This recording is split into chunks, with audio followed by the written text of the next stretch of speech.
তোমার বাইরে টিয়া না দে তোমার বন্ধুর টিয়া দিলে 1 লাখ দেখবা মানে তোমার বিয়ের সময় কাজে লাগে।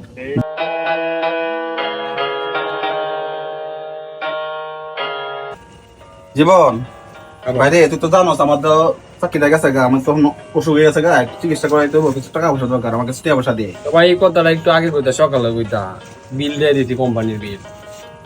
দেখ না কোনোভাবে একটু ম্যানেজ করা যা। ভাই একটু আগে বিল দেয়া লয়ে গেছে আমার কাছে কোনো টাকা পয়সা না ভাই। দাও দন্ডা কালিয়ে দিছে।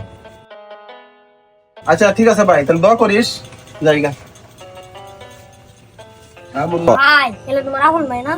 আমার আপন ভাই তো হইলা। তাহলে টাকাটা দিলা না? এত পান্নামি করস কেন তুই বেড়া? ছোট মানুষ চুপ থাক, ছোট মানুষের মতো থাকবি। কি অবস্থা?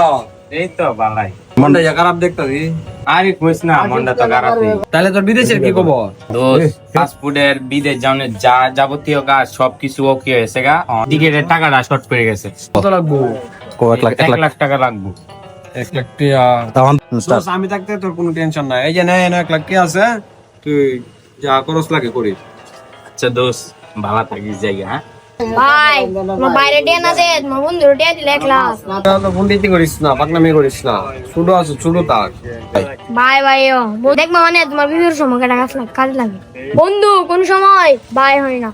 সমিতির বেড়া কয়ে গেল, এর আগে 3 কিস্তি মিস হয়েছে। সামনের সপ্তাহ একসাথে 4 কিস্তি না দিতে পারলে দোকান বন্ধ করে লাইব।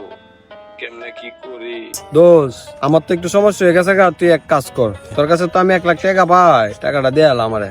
বুঝলাম না বন্ধু, টিয়ার কথা শুনে মোবাইল বন্ধ করে রাখছে। কিরে জীবন, কি সমস্যা, কি অবস্থা তোর, কি ও সমস্যা? আমার 2 দিনে আইছে, আমার কুসাতে জ্বালা বাড়াইতা।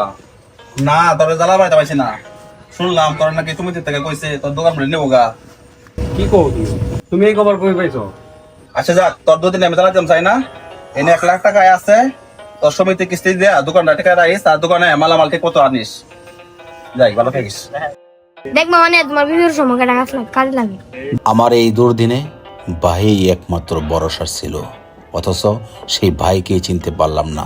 ভাই ভাই হয়, বন্ধু কখনো ভাই হয় না। ভিডিওটা যদি ভালো লাগে শেয়ার দিয়ে পাশে থাকবেন। আল্লাহ হাফেজ।